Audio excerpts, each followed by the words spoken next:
Hello යාළුවනේ කොහමද? ඉතින් අදත් තාම අපි අලුත් වීඩියෝ එකකින් අපි බලමු මේ වීඩියෝ එකේ මොකද්ද බලන්න යන්නේ කියලා.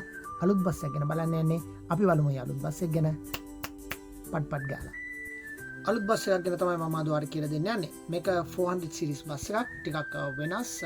මට හිතෙන විදිහට මේක අනිත් එකට වඩා ගොඩක් ඉඩ තියෙනවා. ඒ වගේම මේක ටිකක් පරණ බස් එකක්. පරණ වුණාට ස්මූත් එලවන්න පුළුවන්.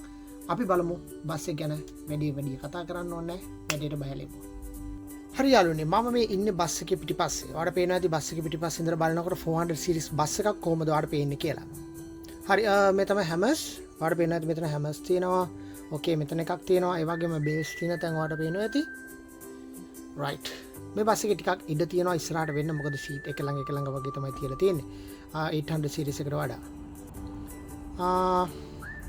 බස් එක ටිකක් පරණයි. නමුත් මේ බස් එක ඇත්තටම හොඳට ස්මූත්ලි ඩ්‍රයිව් කරන්න පුළුවන්. මේක ඇත්තටම ඔයාලා ඩ්‍රයිව් කරනකොට මට නම් හිතෙන්නේ බස් දෙකම අර බස් එක ටිකක් ලොකුයි වගේ හැඟීමක් එනවා. මොකද මේ බස් එක ළඟ ඔයාලට හරවන්න පුළුවන් ගතියක් දැනෙනවා. හැබැයි බස් ප්‍රමාණය බලුවම බස් දෙකම එක ප්‍රමාණය තමයි. ඒ කියන්නේ ස්ටෑන්ඩඩ් එකට තමයි හදලා තියෙන්නේ. අපි ඉස්සරහට යමු. රයිට් ඔයාලට පේනවා මේ මිරර් එකෙන් අපිට බලා ගන්න පුළුවන් පැසෙන්ජර්ස්ලා බහින විදිය ඒ ඔක්කොම බලා ගන්න පුළුවන් ඉස්සරහින් ඉඳලා. රයිට් එතකොට මෙතන තියෙනවා සීට් ඩිසේබිලිටි අයට ඉඳ ගන්න පුළුවන් විදිහට තමයි මේ සීට්ස් හයි කරලා තියෙන්නේ. මේක නවන්න පුළුවන් දිගාරෙන්න පුළුවන්. හරිය නිකන් අර ෆිල්ම් හෝල් එක සීට්ස් වගේ. නවන්න පුළුවන් දිගාරෙන්න පුළුවන්. ඕන කෙනෙක්ට වාඩි වෙන්න පුළුවන්. ඒ කියන්නේ ඩිසේබල් කවුරුත් හිටියේ නැත්තම් නෝමල් පැසෙන්ජර්ස්ලටත් මෙතන ඉඳ ගන්න පුළුවන්. මෙතන බෑග්ස් අනම්මනම් ඔක්කොම මෙතන තියන්න පුළුවන්. මේ බස් එකේ ඇත්තටම ගොඩක් පැසෙන්ජර්ස්ලට හිටගෙන යන්න පුළුවන් අවස්ථාවක් තියෙනවා. මොකද හොඳ ස්පේස් එකක් තියෙන හින්දා. ආට පේනවා ඇති මෙතන තියෙනවා බස් එකේ කී දෙනෙක්ට ඉඳගෙන යන්න පුළුවන්ද හිටගෙන යන්න පුළුවන්ද කියලා. 39 seated. ඒ කියන්නේ 39 දෙනෙක්ට අපිට ඉඳගෙන යන්න පුළුවන් 31 දෙනෙක්ට හිටගෙන යන්න පුළුවන්. මේක තමයි ස්ටෑන්ඩඩ් එක මේ බස් එක. එකේ බස් වලට ස්ටෑන්ඩඩ් ගන්න වෙනස් වෙනවා. ඔයාලට පේනවා ඇති මෙතන දැන් මම ඔයාලට කලින් කිව්වා වගේ මෙතන අර සියලුම දේවල් ඉන්ස්පෙක්ට් කරපු කෙනාගේ නම සඳහන් වෙනවා. ඉතින් එයා තමයි මේක ඉන්ස්පෙක්ට් කරලා තියෙන්නේ. මේ හැමදේම ඒ කියන්නේ දිනය සහ ස්ථානය හැමදේම මෙතන සනිටුහන් වෙනවා. කියන්නේ අපිට කාටවත් බොරු කරන්න බෑ. හැමදේම රෙකෝඩ් වෙලා තියෙන්නේ. ඉතින් හැමදේම විනිවිද භාවයකින් යුක්තයි. මේ ඩෑෂ්බෝඩ් එකේ තියෙන විදිය ටිකක් වෙනස්. ඔයාලට පේනවා ඇති. මේක ස්කැනියා වර්ගයේ බස් එකක්. මේක සාමාන්‍යයෙන් 800 බස් එකක් වගේ නෙමෙයි. මේක සම්පූර්ණයෙන් වෙනස්. මේකේ තියෙන ඔපරේට්ස් ඔක්කොම වෙනස්. මෙතන තියෙන්නේ තනිකරම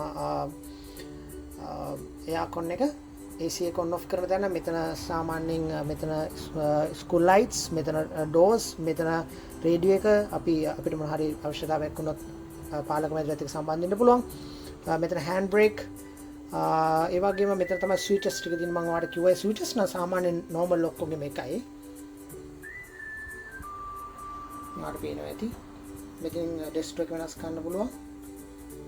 මේක රේඩියෝ එක නෝමල් රේඩියෝ එක. මේක තමයි ඔයාලට පේනවා ඇති ටිකටින් මැෂින් එක PC එක. රයිට් අපි යම් බස් එකේ පොඩි වටයක් ටක් ගාලා. මේක තමයි බස් එක. මේක බස් එක පිටිපස්සට යනවා මෙන්න මේ විදියට. මම ඉක්මනට බස් එක පෙන්නන්නම්. මොකද මට ඊළඟ රන් එකටත් යන්න තියෙන හින්දා මම මේ අතර තමයි හැමදේම කරන්නේ. මොකද මොන දේ කරා ජොබ් එක ෆස්ට් කරන්න එපා. හරි ඕකේ. මේක 800 එකට වඩා වෙනස්. මේක ටිකක් පරණයි. නමුත් මේ විදිහට තමයි බස් එක තියෙන්නේ. right not in a service.